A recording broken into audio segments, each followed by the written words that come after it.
السلام عليكم ورحمة الله تعالى وبركاته.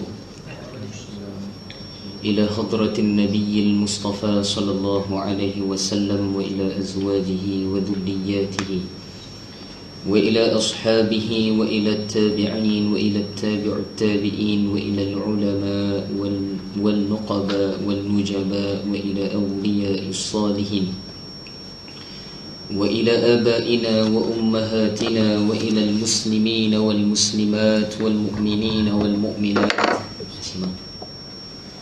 وخصوصا إلى شيخنا أبي الحامد محمد ابن محمد الغزالي رحمه الله تعالى بسير الفاتحة.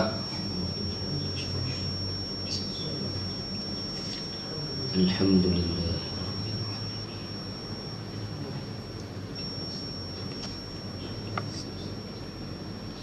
صراط الذين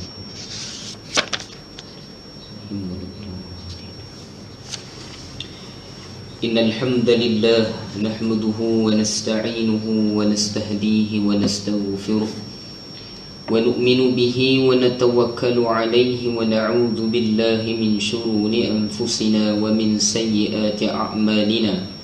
من يهده الله فلا مضل له ومن يضلله فلا هادي له.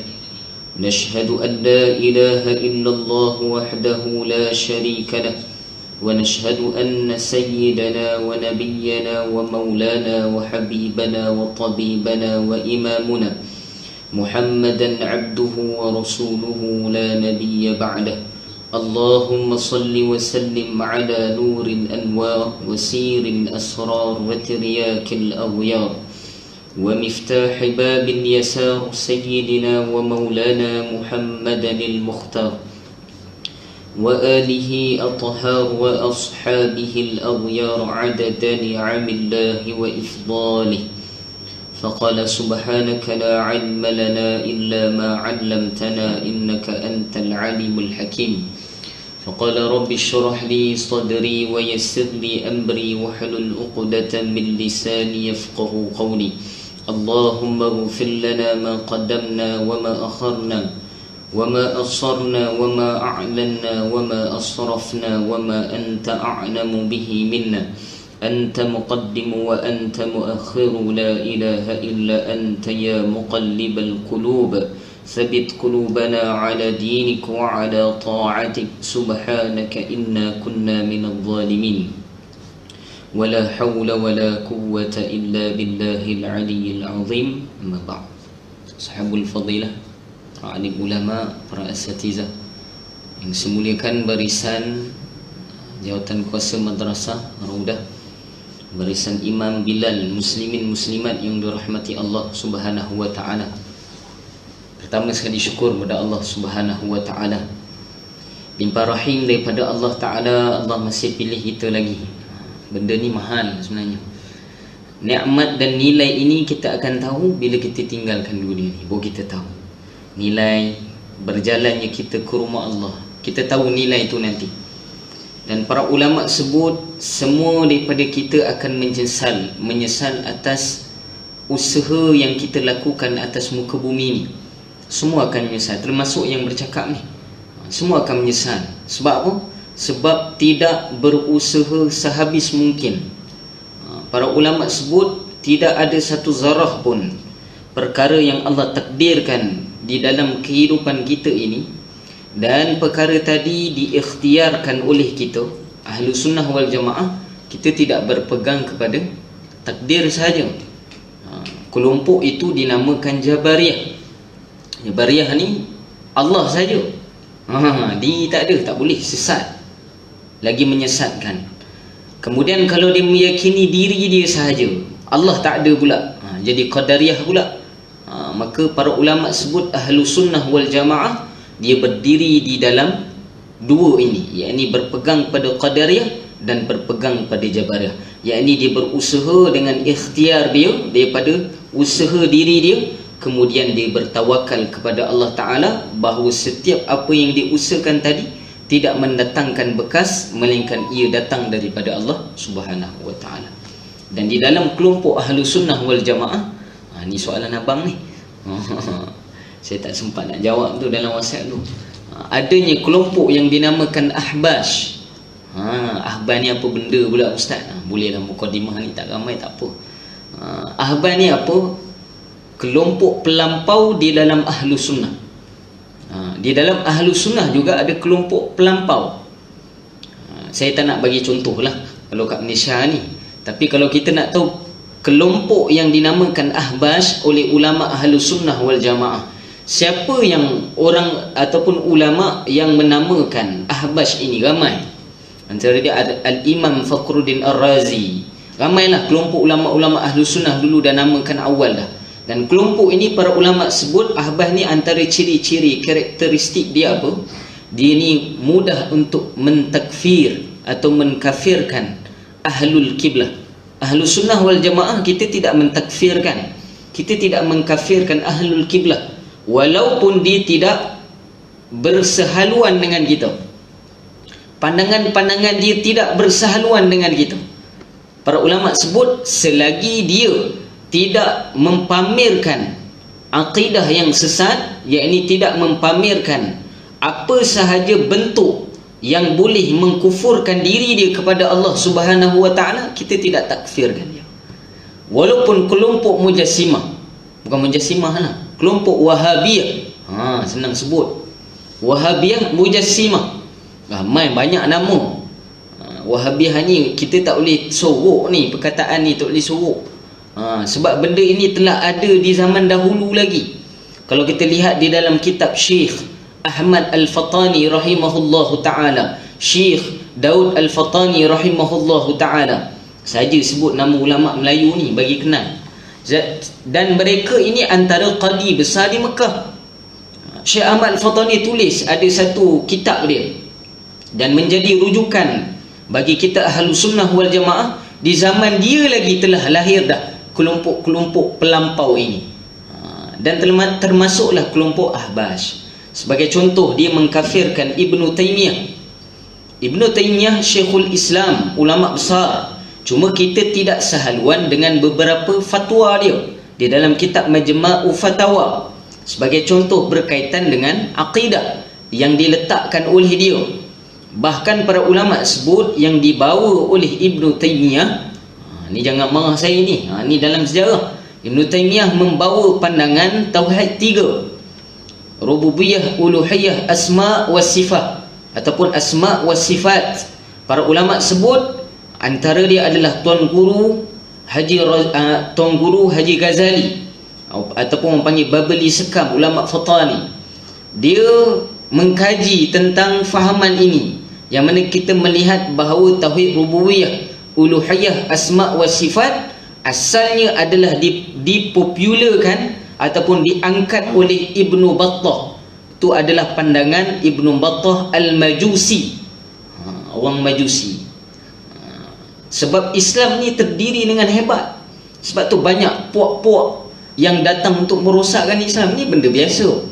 Bila benda sesuatu perkara itu tinggi dan nilai dia diraikan oleh seluruh dunia, maka perkara tadi menjadi hasad dengkilah bagi mereka yang tidak senang dengan Islam. Maka kalau nak berperang secara kital, kita orang bukan Islam ni tahu orang Islam ni menghebat berkital. Sebab dia tahu bila orang Islam ni berperang bil kital dengan peperangan mujahidin, maka semua orang kafir ni akan kata, dia kata apa pada orang Islam ni memang semua berani mati. Sebab apa? Orang Islam pada pandangan kita bahawa kita akan syahid apabila kita berjuang kerana Allah Subhanahu wa taala. Ni bukan ISIS pula ni. Panjang ni nak cerita bab ni. Tapi satu puak di dalam ahlu sunnah dinamakan Ahbash kerana dia mudah mentakfir ataupun mengkafirkan ahlul kiblah. Tu puak dia. Kita mudah kita nampak aja mereka yang senang, ni kafir tu. Tu kena jaga-jaga tu. Kita pun tak tuduh orang tu Ahbash, tidak. Akan tapi fahaman itu, karakter dia begitu. Walaupun dia membawa akidah Asy'ariyah wal Maturidiyah, walaupun dia membawa fiqh yang mengikut fiqh, mengikut a'immatul arba'ah, yakni imam madhab yang empat, walaupun dia membawa tasawuf Imam Ghazali, ataupun Al-Imam Junaid Al-Baghdadi rahimahullahu ta'ala, para ulama sebut walaupun dia membawa tariq ini, jalan ini, kan, tapi kalau dia mudah untuk mentakfirkan orang, dia termasuk dalam kelompok ahbas. Nampak? Panjang ni cerita ahbas ni. Tapi tak nak nanti orang sensitif bab ni. Wallahu alam. Habis tu jadi mukadimah kot. InsyaAllah harap terjawab. Alhamdulillah, syukur pada Allah. Hari raya haji ni, mungkin ada orang tak habis hari raya haji kan. Kita dah sampai dah pada akhir daripada tahun Hijriah, yakni bulan Zulhijjah. Dan di dalam bulan-bulan akhir ini, para ulama sebut sepatutnya kita merenung di dalam kehidupan kita sepanjang tahun sebelum awal Muharram nanti, apa yang telah kita lakukan, apa bentuk ibadah, apa bentuk sumbangan terhadap agama Allah Subhanahu wa ta'ala. Kena tengok. Sebab nilai Zulhijjah ni besar di sisi Allah Subhanahu wa ta'ala. Cuma kita je tak tahu benda tu. Kalau nak tahu nilai tu, saya ada cerita sedikit sebelum ni. Di dalam suratul Fajr tu, sambung pula pagi tu, pagi Jumaat sebelum ni kan, tengah hari sebelum khutbah. Panjang dah nilai dia. Dan Alhamdulillah ini kita sambung kitab kita Bidayatul Hidayah. Ustaz 3 orang pun kena jalan juga ke? Kena. Tok Guru dulu, kalau lepas subuh, kami dulu, saya pernah cerita dulu rasa, lepas subuh kalau di pondok ini adanya kuliah umumiyah. Dia ada 2, kuliah nizamiyah, kuliah umumiyah. Nizamiyah ni wajib, tak masuk kena rotan dengan Tok Guru. Satu lagi kuliah umumiyah, kuliah umum macam ni lah. Tok Guru mengajar, tak semua, kalau nak masuk, masuk, tak masuk sudah. Macam tu. Selalu yang budak-budak pondok ponteng, Ustaz boleh cakap macam ni Ustaz Tok Ponteng? Yelah, saya duduk pondok, saya tahulah. Selalu ponteng kuliah umumiyah biasa lepas subuh dan lepas maghrib. Biasa maghrib sampailah pukul 10 macam tu, Tok umumiyah. Lepas subuh ini biasa memang Tok Guru baca kitab tasawuf. Memang ngantuk lah. Kitab tasawuf ni memang ngantuk. Bab hati lembut ni kan. Ramai budak-budak tak masuk. Diceritakan oleh Tuan Guru saya, di zaman dia juga berlaku perkara tu. Saya pernah cerita dulu kot. Ada satu Tuan Guru yang mana dia mengajar kitab tasawuf, kuliah umumiyah, yakni selepas waktu subuh tak ada orang naik. Tapi Tok Guru ni punyalah istiqamah dengan mengajar ilmu agama ni. Ada orang tak ada orang dia ngajar. Padahal tak ada orang pun, atas pondok tu tak ada. Atas surau tu, tempat kuliah tu tak ada orang. Maka Tok Guru ni mengajar tak tasawuf. Kalau kita tengok pondok, biasa pondok atas bawah tu adalah ruang kan. Yang selalu ada bawah tu kambing 2 ekor. Kambing duduk majlis lepas subuh kuliah umumiyah. Saya pernah cerita kot dulu, kalau ingat lagi lah. Ditakdirkan, saya ringkas cerita, Hari Raya Haji. Hari Raya Haji bersempena dengan Zulhijjah ni juga. Tok Guru ni berazam, sebab kambing ni dah lama dengan dia, kemudian dia nak korbankan lah. Maknanya nak sumbang untuk dijadikan korban untuk dia. Maka dicerita oleh Tuan Guru saya ketika itu, apabila dikorbankan untuk, kalau di pondok meriah, hari raya korban ni meriah, hari raya haji ni memang meriah sungguh. Sembelih 2 kambing pula memang sedap lah. Memang sedap, orang budak-budak memang tunggu. Kambing pula tak ramai kan. Zaman tu pun Tok Guru pun tak ramai zaman tu. Maka disembelih kambing ni tadi. Bila disembelih, dah habis sembelih nak lapah kulit semua, dia belah kulit, dilapah kulit, siap kulit tadi, dipotong daging tadi. Tok Guru sebut apa? Setiap daripada daging-daging tadi adanya tulisan kitab tasawuf. Kitab apa yang dibaca? Hidayatus Salikin. Hidayatus Salikin adalah syarah kepada Bidayatul Hidayah. Kitab sama tuan-tuan. Ni tak ada kambing lah. Kalau ada kambing tu boleh buktikan juga tu kan. Tapi berkatlah Tok Guru dulu. Mereka mengajar istiqamah. Kata Tok Guru saya sebenarnya dicerita oleh Tuan Guru dia, memang istiqamah. Setiap pagi tu kambing tu akan duduk bawah tu. Bawah pondok ni tak adalah rumput sangat, banyak pasir, tapi dia duduk dengar. Agaknya duduk kuliah sampai daging dia pun Allah takdirkan. Tuan-tuan nak percaya riwayat ni ataupun tak percaya, terpulang Ini tidak ada riwayat hadis ataupun Quran, tak. Nak percaya sudah, tak percaya pun sudah. Maka ini adalah menjadi dipanggil iltizam untuk kami budak-budak pondok dulu, jazbah, untuk duduk kuliah lepas subuh. Dan ulama-ulama kita sebut kuliah lepas subuh ini kebanyakannya disebut 2 waktu. Lepas subuh dan lepas asar adalah kuliah dinamakan kuliah ilmu lahduni. Kalau kami di pondok macam itulah, ilmu lahduni. Nak dapat ilmu lebih, duduk 2 kuliah ni. InsyaAllah memang betul. Dan benda tu saya alami sendiri benda tu. Kita nak kata kita mengaji rajin, tak pun sebenarnya. Akan tapi Allah Ta'ala boleh beri benda tu. Sebab apa? Mujahadah kita. Boleh semua insyaAllah. Habis. Muka surat 45. Tak apa, saya bacakan boleh Sebelum ini kita dah bahaskan tentang hadis-hadis yang berkaitan dengan bacaan-bacaan ba'da salat. Ba'da salat, yakni bacaan-bacaan selepas daripada solat kita. Dan warid daripada hadis baginda Nabi SAW bahawa setiap bacaan selepas sembahyang kita adanya dalil, adanya hujah. Bukan kita baca ni kita buat-buat ayat, tidak. Maka membaca wirid selepas solat itu adalah sunnah baginda Nabi SAW. Sebab ada kelompok mengatakan, ada fahaman mengatakan bahawa Nabi tidak berzikir lepas solat. Ini bertentangan dengan hadis Nabi. Bahkan yang saya riwayatkan sebelum ini semuanya hadis sahih.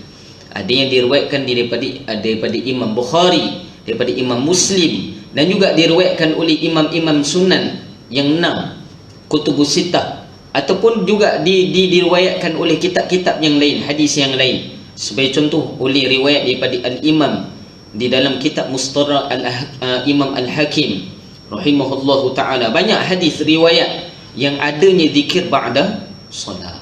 Dapat? Jelas Dan kita masih lagi bahas dalam waktu subuh. Kalau tuan-tuan baca betul-betul kitab Bidayatul Hidayah ni, tuan-tuan akan lihat betapa tingginya ilmu Al-Imam Ghazali rahimahullahu ta'ala. Penyusunan yang diletakkan oleh Imam Ghazali itu sangat hebat. Dan Imam Ghazali galakkan pada kita waktu subuh ni jangan buang masa. Jangan buang masa waktu subuh. Lebih-lebih lagi tidurlah. Jangan tidur ba'da subuh ni, jangan. Kecuali ada masyaqqah, ada keuzuran, tu bolehlah rehat. Tak sihat dan sebagainya, boleh rehat. Para ulama sebut kalau tidak hukum dia makruh.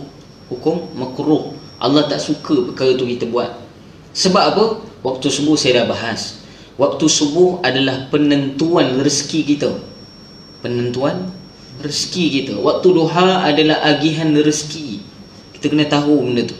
Dan waktu subuh, sebab tu kita lihat di dalam kitab-kitab tasawuf, bukan saja Bidayatul Hidayah, bukalah kitab-kitab tasawuf yang lain. Kita akan lihat banyaknya ulama-ulama kita membahaskan tentang kepentingan waktu subuh ini. Sehingga disebut dalam riwayat hadis, berbeza pandangan ulama hadis. Ada yang pandangan mengatakan hadis ini dhaif, lemah. Ada yang pandangan mengatakan hadis ini hasan li ghairihi. Hasan li ghairihi apa? Hasan, taraf dia hasan, kan tapi menghampiri pada dhaif. Hasan ada dua, li dzatihi li ghairihi. Barulah datang pada hadis sahih. Sahih pun ada li dzatihi li ghairihi. Tu dalam ulumul hadis. Kalau kita melihat Nabi sebut bahawa ba'da salah, ba'da subuh ini, lepasnya subuh ini, kalau kita tidur, antara perkara yang akan hilang daripada diri kita apa dia? Iaitu keberkatan rezeki. Keberkatan rezeki. Rezeki tetap ada.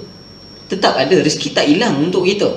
Selagi hidup kita ada, jatah hidup ini ada, jatah rezeki juga ada. Para ulama sebut. Bila berakhirnya rezeki ini, apabila berakhirnya berakhirnya nafas kita, ataupun maut datang menjemput kita, habis rezeki kita. Dan para ulama sebut yang menjadi kebingungan kita ataupun kerisauan kita apa dia? Iaitu keberkatan rezeki itu sendiri. Sama ada dia banyak ataupun sedikit, ataupun dia menjadi kecukupan untuk kita, cukup untuk kita, ataupun benda tadi kurang untuk kita. Ini yang diperebutkan oleh kita semua. Dan ketentuan ini kalau di dalam agama Islam, kita melihat Allah Ta'ala datangkan rezeki ini, saya dah sebut sebelum ini, adalah bertepatan seperti mana para ulama sebut didatangkan cahaya matahari itu, bersama cahaya itu adanya jatah rezeki kita. Tu kena tahu. Sebab tu ulama sebut jangan kamu bangun ketika matahari dah bangun dulu. Matahari dah naik dah, waktu itu baru kamu bangun. Jangan. Waktu itu para ulama sebut dikhawatiri bahawa rezeki kita ini tidak diberkati oleh Allah. Maksud tidak diberkati apa? Tak pernah cukup. Ini yang takut. Benda yang paling takut apa? Tak pernah cukup. Bila tak pernah cukup, maka para ulama sebut dia akan berkait dengan perkara lain. Di situlah adanya apa? Tension, depress, stres. Bila dah ada stres, apa berlaku? Marah-marah datang, mulalah penyakit pula timbul, darah tinggi. Lepas tu sakit jantung. Bila dah marah banyak ni, makan banyak pula tak jaga bertenun perut kita. Maka perut ni, waalaikumsalam, perut pula para ulama sebut ibu segala penyakit itu perut. Dia datang daripada batnun, perut. Maka tidak menjaga perut, para ulama sebut akan menyebabkan tubuh kita ini rosak. Maka para ulama sebut daripada batnun ini disebabkan terlampau stres dengan rezeki, maka makanan pula tak jaga, jadilah kencing manis, buah pinggang dan sebagainya. Akhirnya meninggal dunia. Sebab apa? Asalnya tidak menjaga satu perkara sahaja. Dapat? Jadi waktu subuh adalah waktu yang sangat penting. Sangat penting. Dapat? Habis.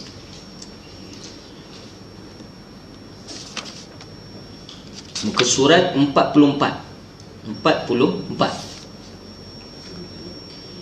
Sebelum ini Imam Ghazali ajarkan doa kepada kita, yakni Allahumma salli ala Muhammadin, tu sampailah Allahumma antas salam wa minkas salam wa ilaika ya'udus salam, sampailah akhir. Tu kita boleh baca sendiri. Kemudian diajarkan kepada kita, qala musannif rahimahullahu ta'ala, nafa'ana bihi wa bi'ulumihi fid daraini amin, ila an qala, sampai buat saya.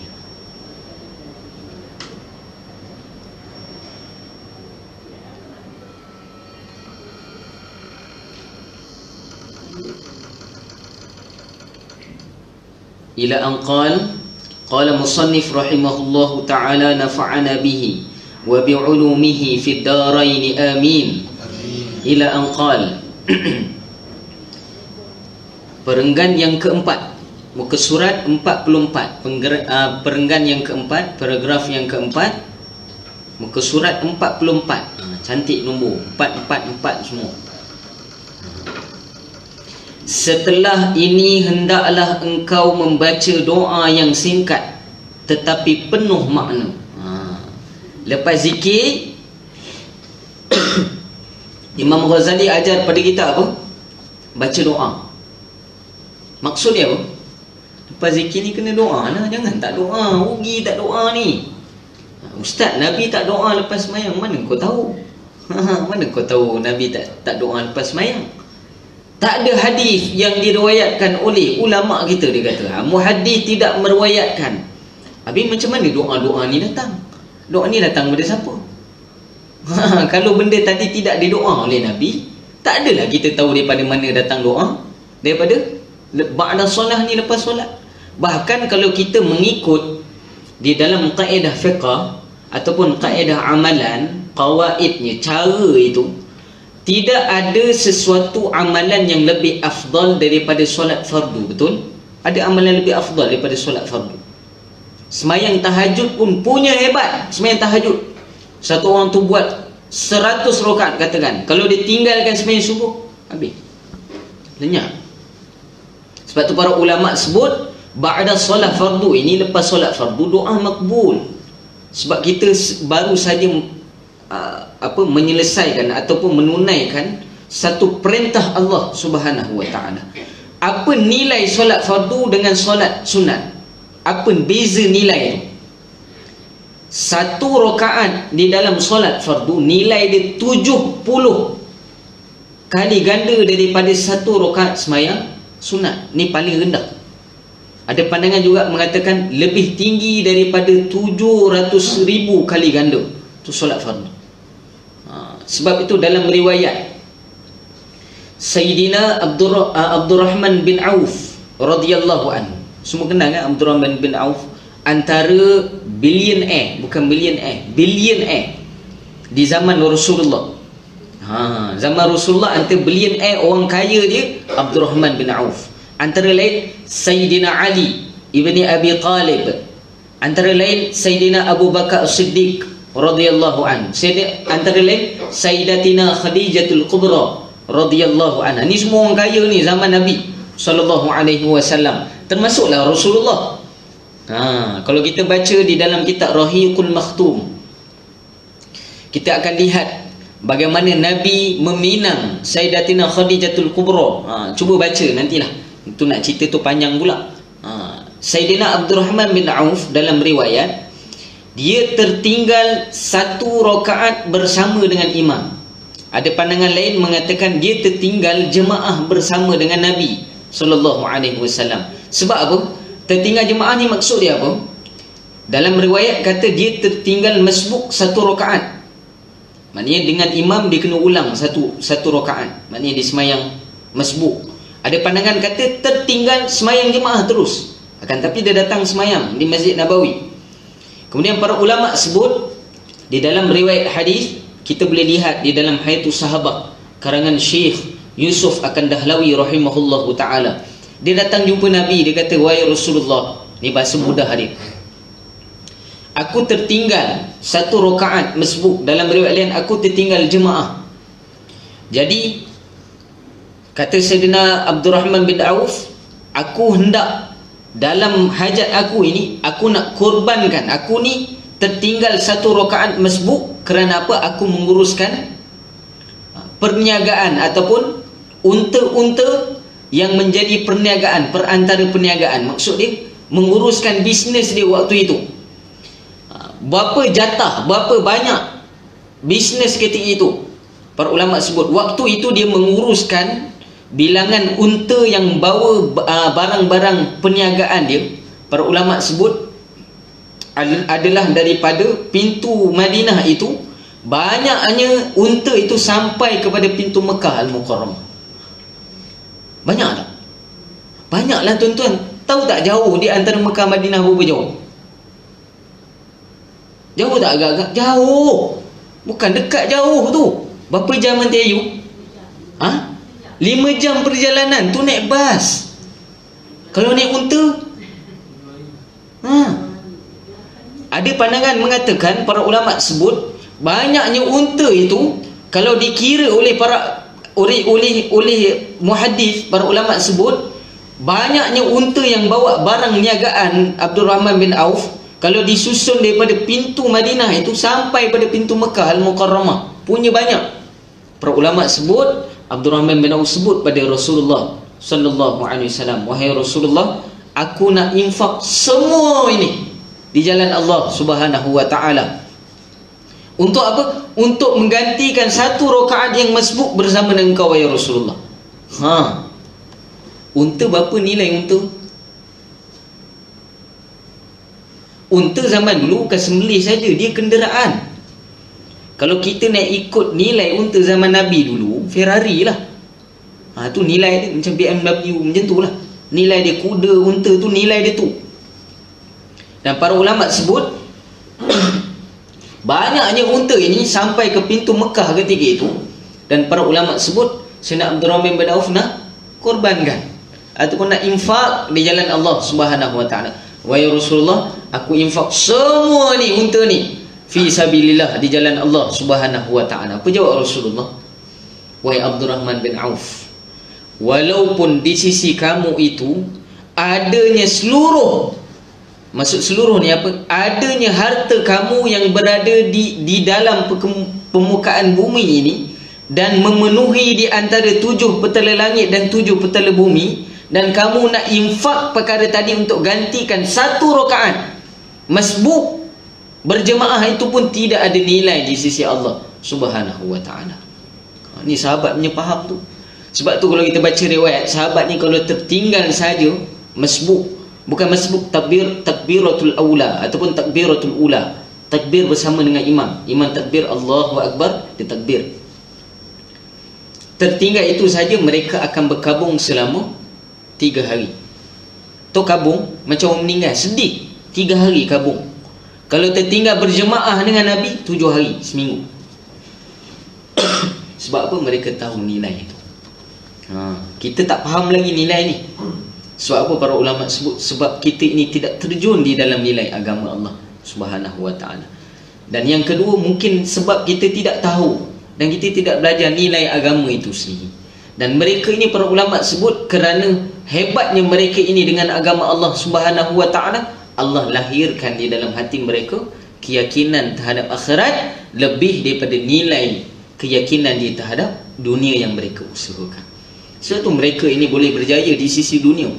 Di zaman Sayyidina Umar radhiyallahu anhu, kalau kita baca Sayyidina Umar ni 2/3 dunia jatuh di bawah pemerintahan Sayyidina Umar. 2/3 dunia.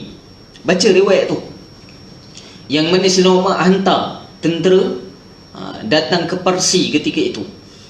Saya pernah cerita dulu, mahkota yang tidak pernah dipegang oleh tangan, mahkota Raja Parsi yang tidak pernah dipegang oleh tangan, bila ditawan tempat itu oleh sahabat, para ulama sebut dipesan oleh Sayyidina Umar, kamu bawa mahkota ini balik sebab pesan Rasulullah. Dalam riwayat, sahabat ni punya tak nampak lah mahkota ni sampai tertendang. Dalam riwayat tu tersadung, tersepak mahkota tu. Lalah pergi cari balik. Jangan lupa ni Amirul Mukminin Sayyidina Umar sebut suruh bawa mahkota. Pergi cari balik mahkota. Rupanya tertendang dah jatuh bawah. Padahal mahkota itu para ulama sebut apa? Tidak pernah dipegang oleh tangan pada zaman tu. Maksud dia apa? Tidak ada orang pernah pegang, walaupun raja yang makan mahkota itu sendiri. Tapi zaman sahabat tertendang pula. Tertendang tuan-tuan, jatuh, pegang kan? Semua orang sahabat tertendang, tak perasan kan? Tertendang. Lalu pergi cari balik pula. Hebat sahabat ni. Allahu akbar. Sebab apa? Keyakinan mereka terhadap agama Allah Subhanahu wa ta'ala. Ustaz ni cerita je.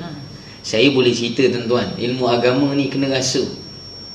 Tak boleh cerita macam mana pun tak faham. Kena rasa. Saya nak cerita rasa Milo 100 tahun pun tak faham kalau tak rasa Milo tu, betul? Nak rasa nasi dagang ni nanti khususnya. Nak rasa nasi dagang contoh. Sedap nasi dagang ni. Ceritalah macam mana pun nasi dagang tu. Cerita punya cerita tak rasa, tak dapat. Nikmat dia tak dapat. Sebab apa? Tidak terjun, tidak merasai nikmat itu sendiri. Dapat? Maka doa ini diajarkan oleh Rasulullah sallallahu alaihi wasallam.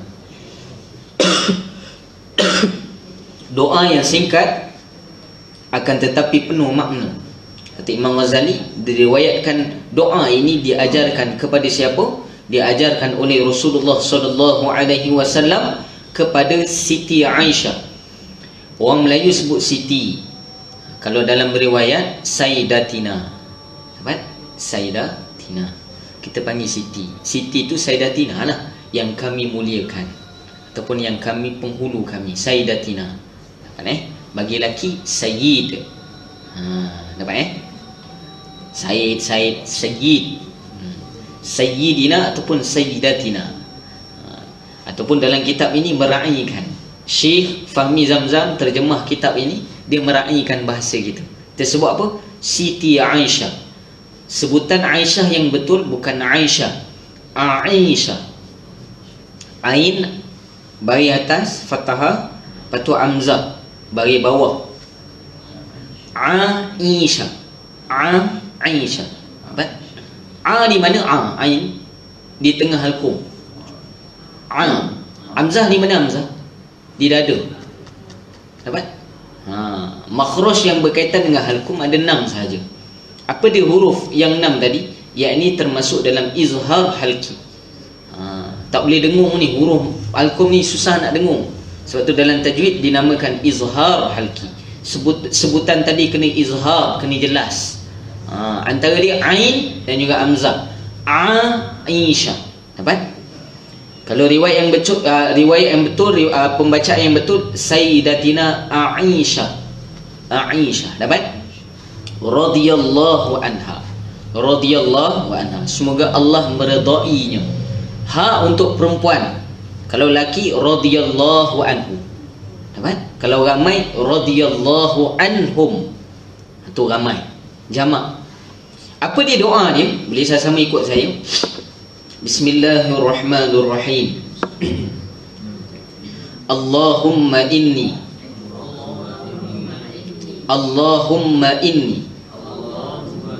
as'aluka minal khair. Kalau nak waqaf, minal khair. Minal khair ni, kha di mana kha? Kha semua orang boleh buat.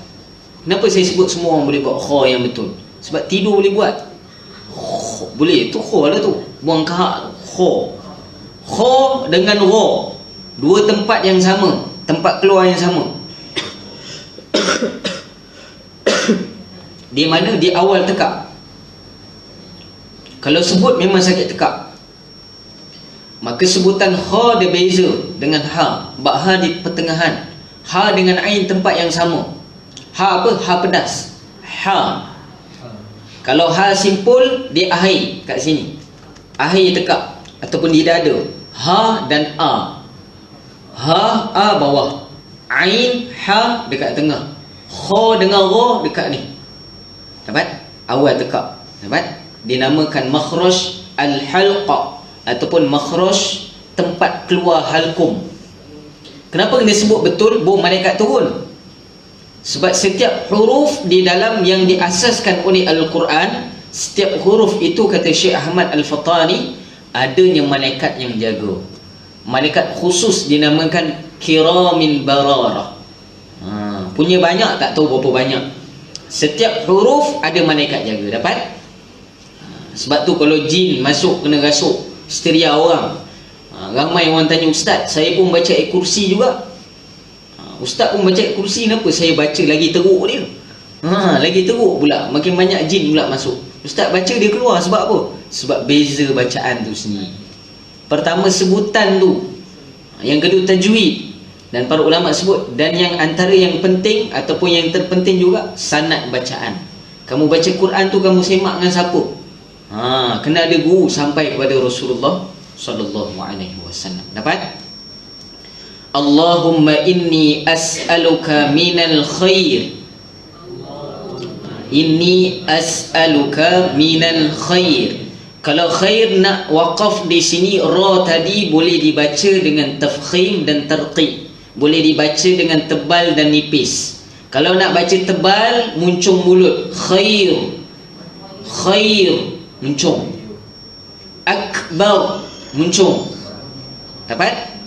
Kalau ra tebal, apa alamat ra tebal? Sebelumnya berbaris atas ataupun berbaris depan.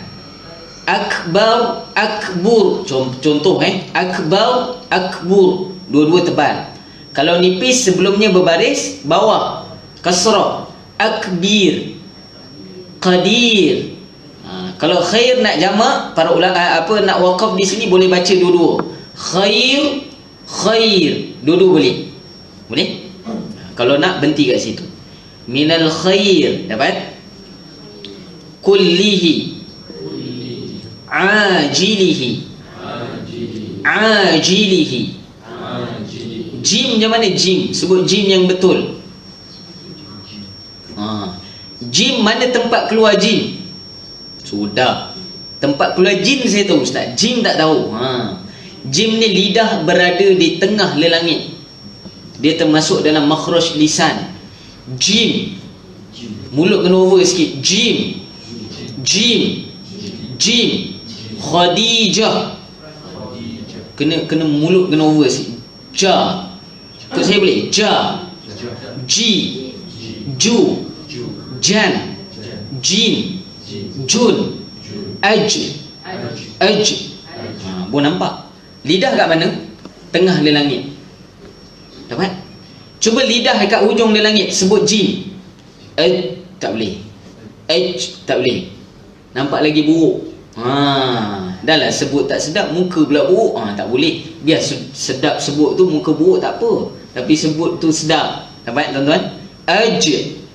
Dapat? Ajilihi. Wa ajilihi. Alif tu dia panjang tu. Wa ajilihi. Dapat? Waqaf kat situ boleh. Kalau nak sambung, wa ajilihi. Ajilihi wa ajilihi. Nampak? Ain dengan alif tertukar saja sebutan, tukar makna. Dapat? Pertama, ajili ain, ajilihi wa ajilihi. Beza. Dapat? Ma'alimtu. Salah sebut alim tu lain. Letak saja alif jadi lain. Alim tu apa yang kau ketahui. Kalau amzah, ain tu ain. Kalau kita letak alif, alim tu apa maksud alim tu? Yang pedih. Alim tu. Alim tu pedih. Azabun alim. Biasa dengar. Azabun alim. Azab yang pedih. Baca pula ain. Sebab tu diorang tak makbul tu. Sebab salah sebut. Ajilihi wa ajilihi. Ma'alimtu minhu wa ma lam a'lam. A'lam. Haywa. Wa a'udzu bika. A'u. A'u. Beza tak? A'u. Malu ni tuan-tuan, saya tak sihat ni, boleh sebut juga ni. A'u. Hai. Beza A'u 2 bulan kat pondok dulu. A'u je. Bismillah tak masuk ni. A'u. Kenapa syaitan tak lari? Sebut tak betul. A'u. Dapat? Wa a'udzu bika. Zal yang betul di mana zal? Hujung lidah di hujung gigi atas. Zal. Zu. Alladhi. Dapat? Wa a'udzu bika. Haywa. Minasyarri kullihi ajilihi. Tekan lagi. Ajilihi. Belatik. Suami panggil kat rumah, sebut tekan tak apa. Isteri panggil tekan tak apa. Yang penting berlatih. Dapat? Ajilihi wa ajilihi. Ma'alimtu minhu wa ma lam a'lam. Haywa. Wa as'alukal jannata wa ma yuqarribu. Qaf kat mana tempat qaf? Sudah ustaz ni cerita. Qaf di mana? Qaf ni atas sikit daripada kha, yakni di hujung di langit. Dia ada 2 tempat, qaf dengan kaf. Kena tekan kat sini. Qa. Lidah ke dalam. Qa. Qi. Senyum. Qi. Baris bawah kena buka mulut. Qi. Qu. Iqra. Beza tak? Iqra dalam. Dapat? Kaf simple, tak tekan, tapi berada di tempat sama. Ak. Ka. Qa. Ka. Qa. Ki. Qi. Beza. Ki. Ki. Kaf. Kalau kaf, qi. Dapat? Ustaz ni jadi modal ni ustaz ni. Bukan apa. Kita nak minta dengan Allah, kena sebaik-baik cara, walaupun sebutan. Allah akan tengok kita, jangan risau. Merangkak baca ni lepas subuh, ya Allah payahnya nak baca. Tak apa, Allah pandang kita. Yuqarribu ilaiha.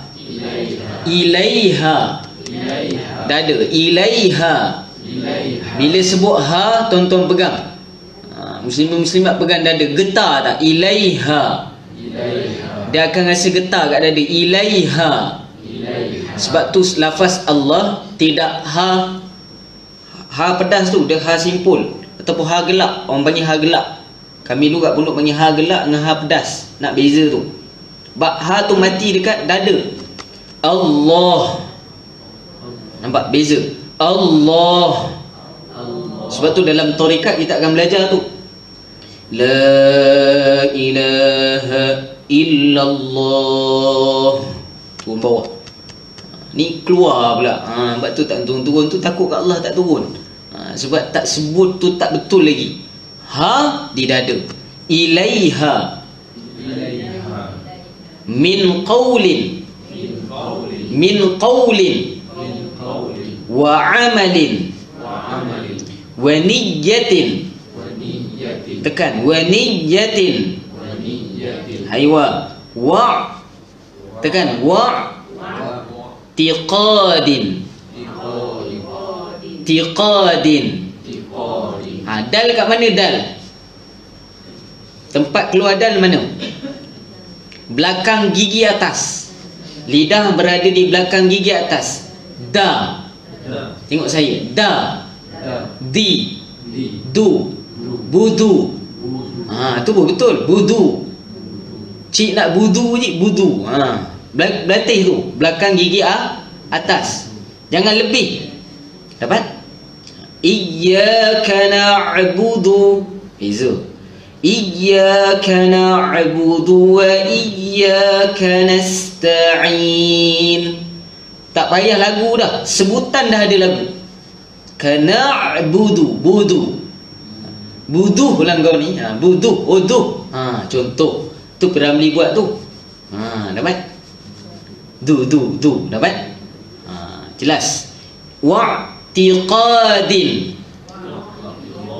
Macam over lah ustaz. Dah memang tempat dia, nak buat macam mana?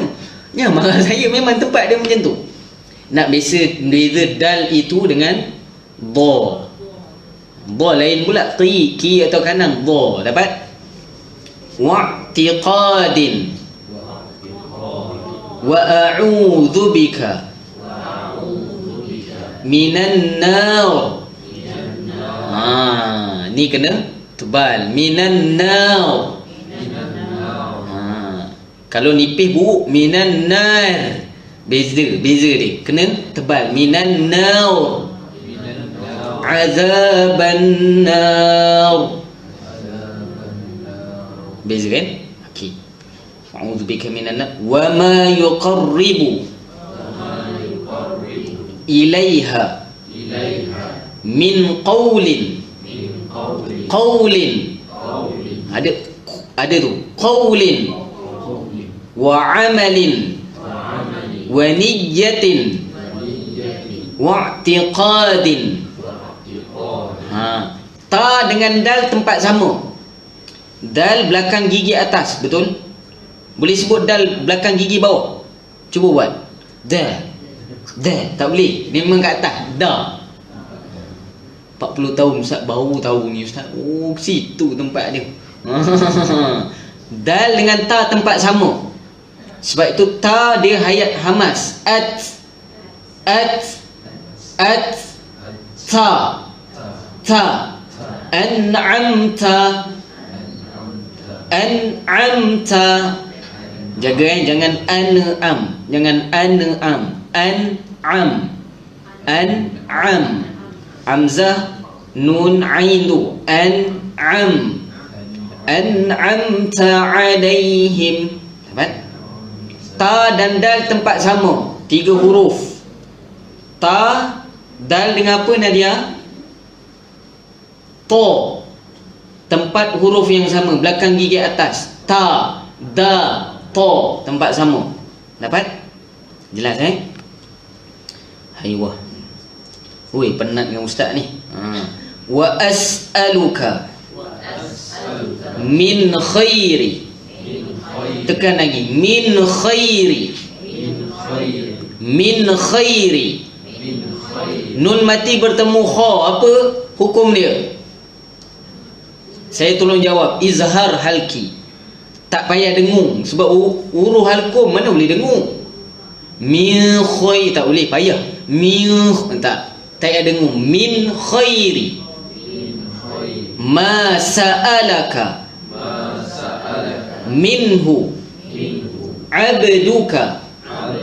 Jangan tebal-tebal, jangan abduka. Oh, tebal tu kubra. Qalqalah kan ada 3, betul? Sughra 1, kubra 1, akbar 1.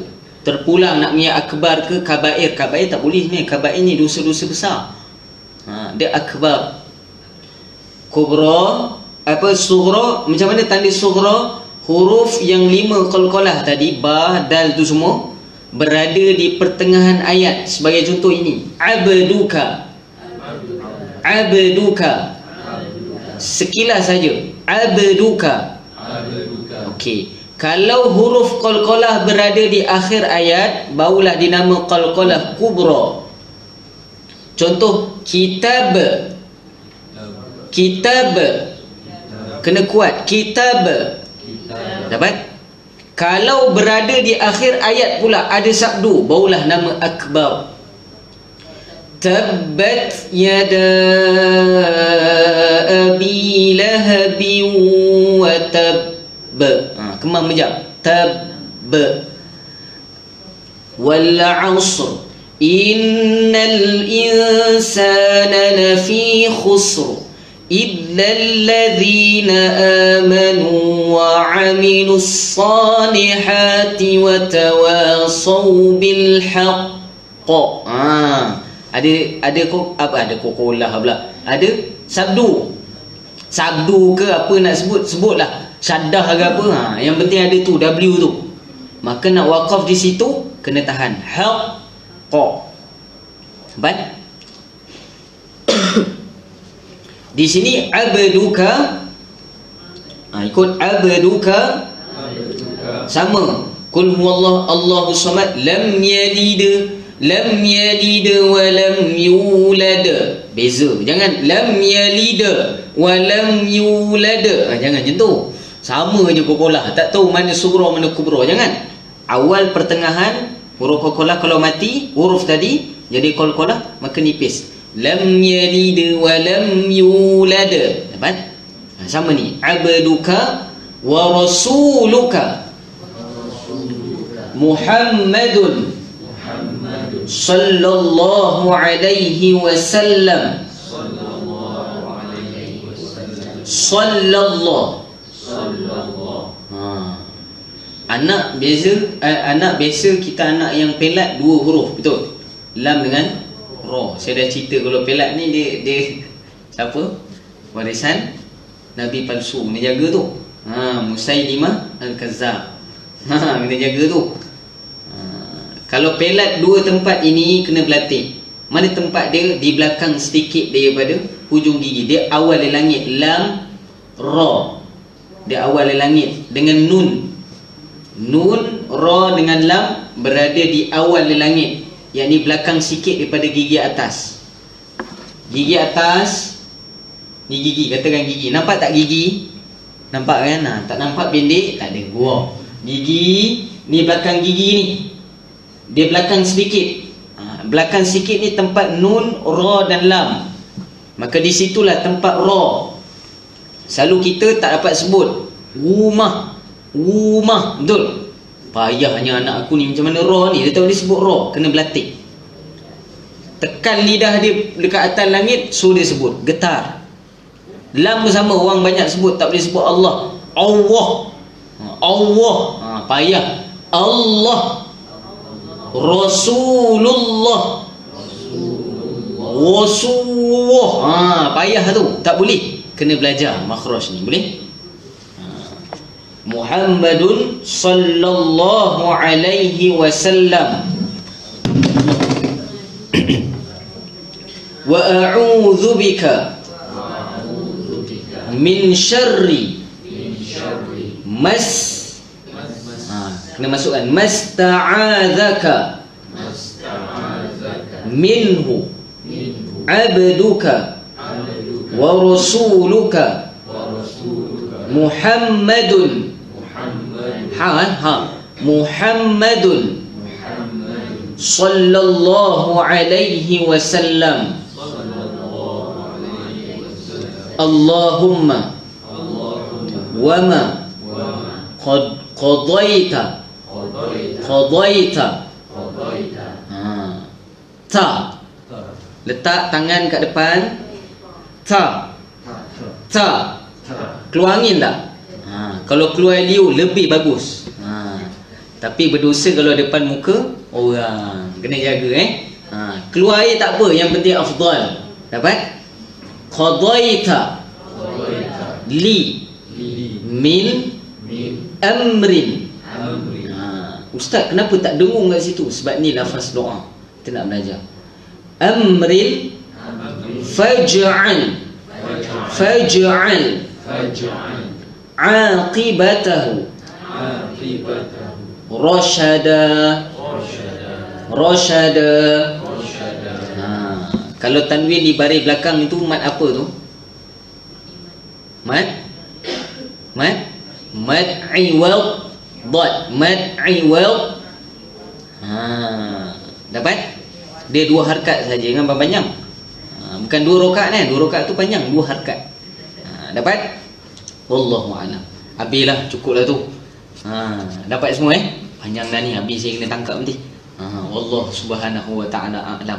Ada soalan? Tak ada hari ni kita belajar tajwid je lah. Belajar makhraj huruf. Penting perkara tadi, boleh semua insya-Allah. Maka doa ini adalah doa yang diijazahkan oleh guru-guru kami. Maka doa ini warid daripada Rasulullah sallallahu alaihi wasallam, sampailah diberikan, diajarkan kepada Sayyidatina Aisyah radhiyallahu anha, dan nasab diturun sampai kepada kita semua insya-Allah. Maka doa ini sama-sama kita boleh amalkan. Nanti kita akan baca terjemah dia. Kenapa kena baca terjemah juga? Sebab di dalam doa ini dirangkumi semua doa sebenarnya. Antara dinamakan banyak umul doa, ibu-ibu doa ni banyak. Antara doa yang menjadi ibu adalah doa ini. Boleh semua insya-Allah. Wallahu subhanahu wa ta'ala. Tak ada soalan ni? Itu saya berikan insya-Allah. Yang baik semua daripada Allah subhanahu wa ta'ala. Yang lemah daripada nafsu amarah saya. Dia apa yang kita dengar pada hari ini, semoga Allah subhanahu wa ta'ala memberi kekuatan pada kita untuk kita amalkan, ambil aktibar dan sampaikan insya-Allah. Bismillahirrahmanirrahim. Alhamdulillahi rabbil alamin. Wassalatu wassalamu ala asyrafil anbiya'i wal mursalin, sayyidina wa maulana Muhammadin wa ala alihi wa sahbihi ajma'in. Allahumma arina al-haqqa haqqan warzuqna ittiba'ah, wa arina al-batila batila warzuqna ijtinabah. اللهم أعنا على ذكرك وشكرك وحسن عبادتك. سبحان الله وبحمده، سبحانك اللهم وبحمدك، نشهد أن لا إله إلا أنت، نستغفرك ونتوب إليك، والحمد لله رب العالمين، وبالله التوفيق والهداية. السلام عليكم ورحمة الله تعالى وبركاته.